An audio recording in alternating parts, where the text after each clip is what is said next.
the government. Since the time when the human began to lead a settled life, a need was felt to regulate the life of the people.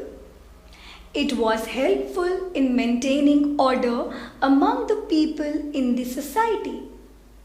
Gradually, with the passage of time, some more regulations were made as the civilization progressed a lot.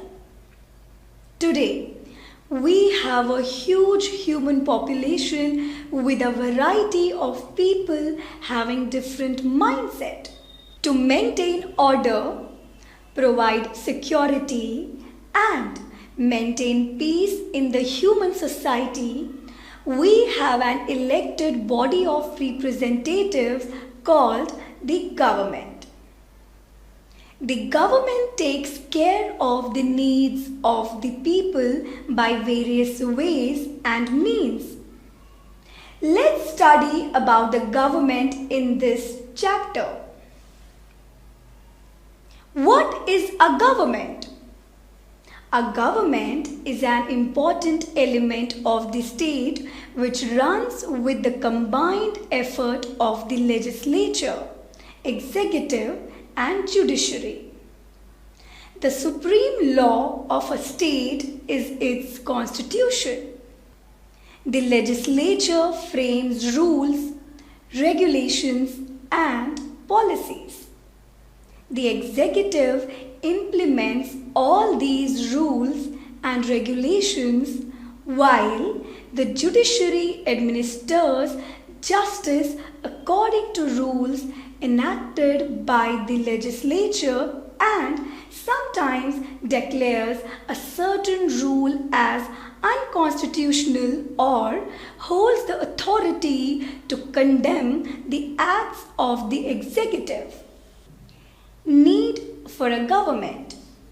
Every nation needs some governing bodies which could take decisions and keep the administration moving. In modern times, the functions of the government have assumed a much wider scope. The broad functions of the government are to enact and enforce rules and regulations, to maintain law and order in the nation, to protect the life and property of the people, to provide adequate electricity and water to the people, to run postal, roadways, airways and railways services, to control market prices, to remove poverty, unemployment, inequality, and discrimination, to provide necessary infrastructure like roads, schools, hospitals, dams, etc., to maintain good,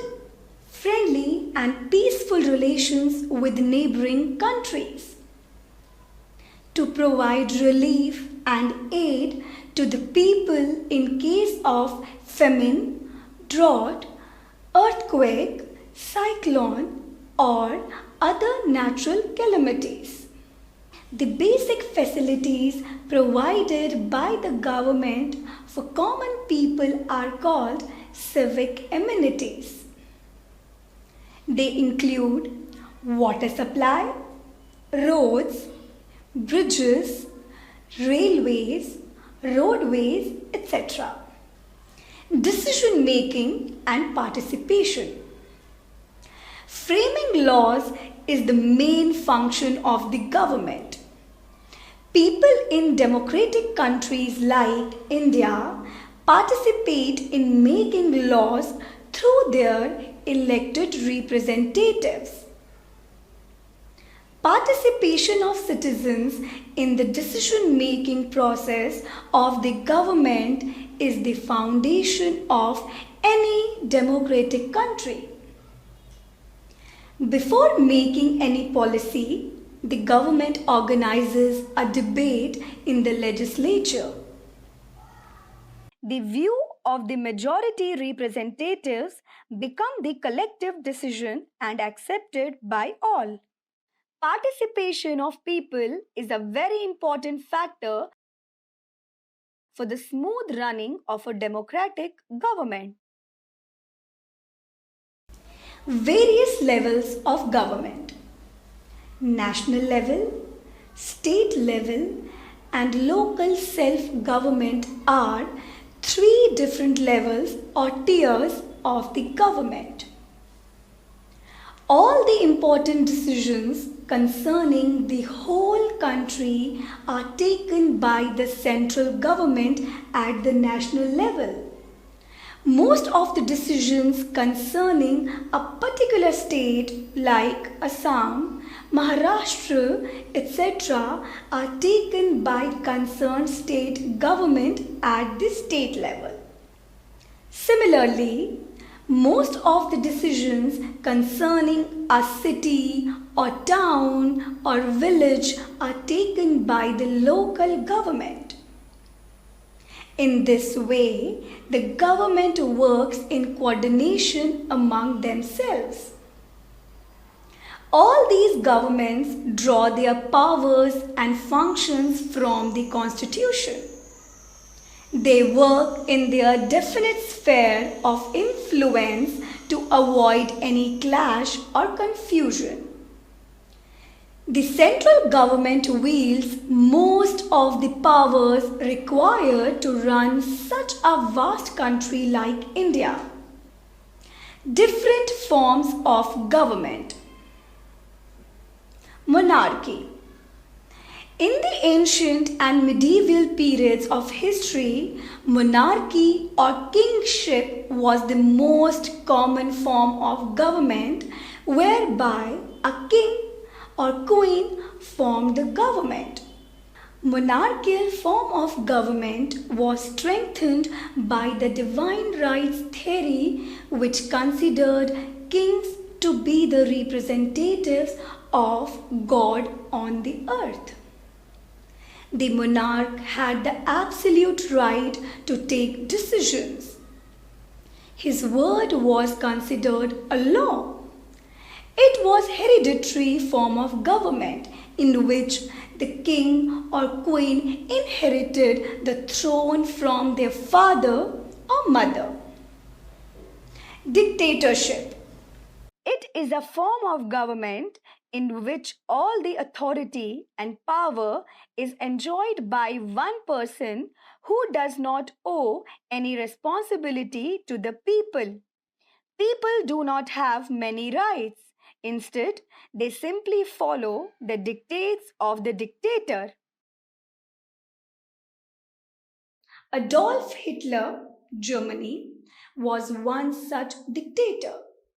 Democratic government. Today, a democratic government is the most popular form of government in the world. In a democratic setup, the representatives are elected by the people on the basis of universal adult franchise. The elected representatives form the government after elections. Thus, they are given the right to vote. Elections are held at regular intervals in the country. They enable the people to choose their representatives who act on their behalf. This elected government is responsible for its acts to people in the democratic system. The word democracy has been derived from a Greek word demokratia. Demos means people and kratia means rule. So, democracy is the rule by the people. India has the world's largest democracy. It drew its inspiration from Britain, which is considered as the mother of all modern democracies. Abraham Lincoln defined democracy as the government of the people, by the people, and for the people. Hence, In a democracy, it is the people who give power to the government to take decisions and enforce laws. If they are unhappy with its functioning, they can take back their support and even remove it from power. India is a democratic country. Democracy was established in India after a long struggle against the British government. There are other countries in the world who have struggled for democracy as their form of governance. Rights in a democracy. People enjoy various types of freedoms and rights in a democratic country. They have the right to express their views, profess the religious faith of their choice, and even criticize the government. The success of a democracy depends on the participation of alert and vigilant citizens. People constantly monitor the activities of the government. Thus, the government is accountable to the people. People do not rule directly in a country with a democratic government. Countries which are large in size often have a representative democracy in which people elect their representatives to the legislature. These representatives in turn form the government and govern the country. In this type of democracy, a government based on majority is allowed to take important decisions on behalf of all the people and work for their welfare. This system of government is known as representative democracy. Universal adult franchise. These days, the government cannot call itself democratic if it does not allow the right to vote or universal adult franchise to all its citizens at the time of election. It, UAF, means that the right to vote is given to all adults without any discrimination. Women were given voting rights much later than men in most countries. Traditionally, division of labor within the families had been such that men were expected to go out of home and earn livelihood for the family, while women were expected to look after the household affairs. It was also believed that since men had greater social interaction, they would be better informed about the affairs of the nation and hence more capable than women. The universal adult franchise leaves no space for discrimination on the basis of their religion, race, caste, and sex. This reinforces one's faith in democracy, which treats everyone on an equal basis. But in the past, only a few people voted at the time of elections. There were a few men who were educated and had property. Women and poor were not allowed to participate in the elections. Later on, in the 19th century, reforms were introduced to give the right to vote to all the adult people. The British women were, however, not allowed to vote. They waged a long struggle to get the right to vote. In comparison to the origin of democracy, the women in England were given this power much later. They had to organize a protest movement against this discriminatory policy. These protesters were known as suffragettes. Britain, this movement began in 1870s. 3 million women signed a petition demanding the right to vote. This movement became popular under the leadership of Emmeline Pankhurst. Finally, in 1928, women were given the right to vote in Britain and were treated at par with men. In 1848, the same suffragette movement started in America, while in Britain, this movement began in 1870s. Later, this movement spread in many countries too. As a result, women got the right to vote in New Zealand in 1893, Australia in 1902 and USA in 1920. France gave women the right to vote in 1945. It is to the credit of India that the first general elections held in the country in 1952 were based on the principle of universal adult franchise.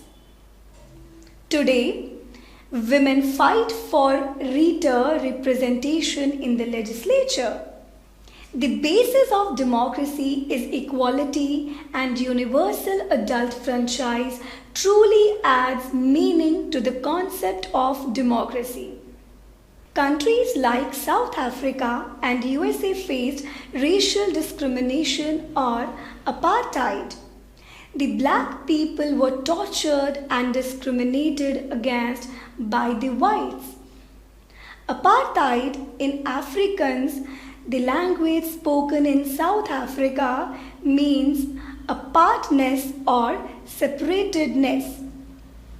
This is the name of the policy of racial segregation practiced by the governing white minority population over the non-white majority population.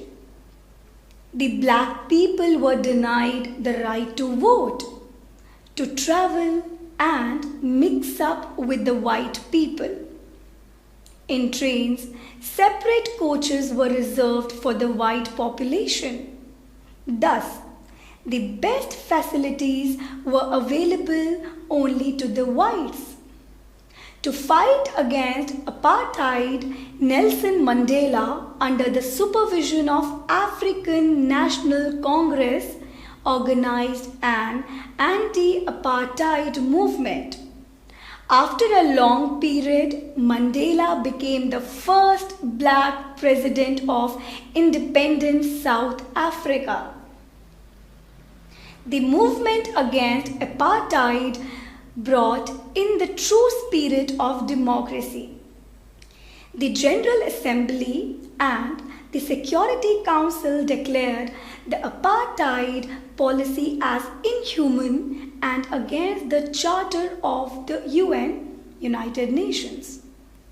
Apartheid was termed by the UN as a crime against humanity and the dignity of mankind.